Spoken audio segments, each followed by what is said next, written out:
Ang Pangulo ng Pilipinas ay ang pinakamakapangyarihang mamamayan ng bansa.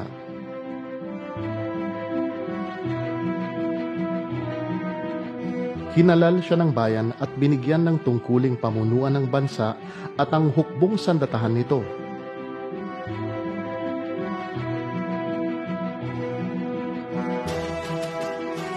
Pinagkalooban siya ng kapangyarihang magpatupad ng mga patakarang magpapaunlad sa lipunan.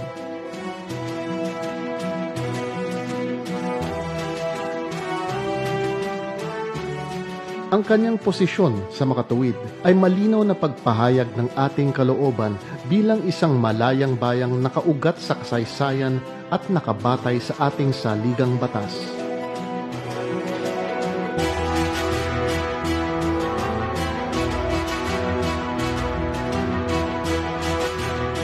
Ang paraan ng ating paghirang sa Kanya sa pamamagitan ng halalan ay pagpakita ng ating paninindigan bilang isang demokratikong estadong humangad ng katarungan at kalayaan.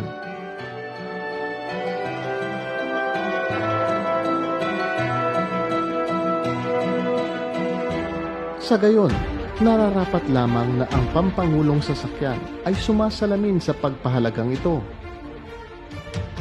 Pinakamahusay sa seguridad, tribasya, kaginhawaan, at karangyaan.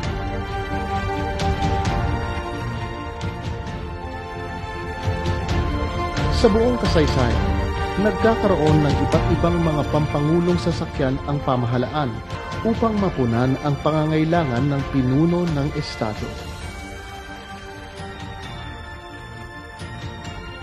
Ipinapakita ng mga sasakyan ang kasaysayan ng kani-kaniyang kapanahunan at ang pagkatao ng mga pangulong sumasakay sa mga ito. Sinimulan ni Manuel Quezon ang paggamit ng otomobil bilang pampangulong sasakyan. Hindi lamang inangkat ng pambansang pamahalaan ang kotse mula Estados Unidos. Hiniram din ito ang pampangulong protocol ng mga Amerikano.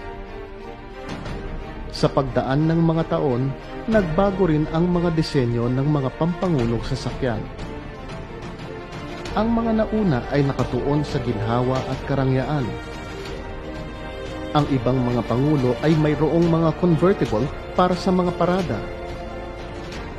Mayroon ding iba pang sasakyan pang estado na pansalubong sa mga mahahalagang panauhin.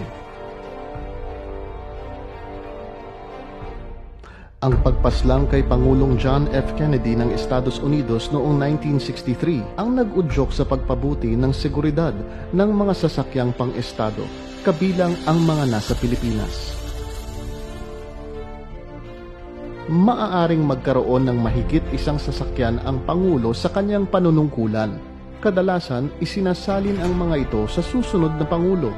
Ang susunod na Pangulo ay maaaring gamitin ito o bumili ng bago. Tinipon, pinanumbalik, at pinanatili ng Pambansang Komisyong Pangkasaysayan ng Pilipinas ang mga pampangulong sasakyan at iba pang makasaysayang sasakyan upang magtatag ng isang museo. Marami dito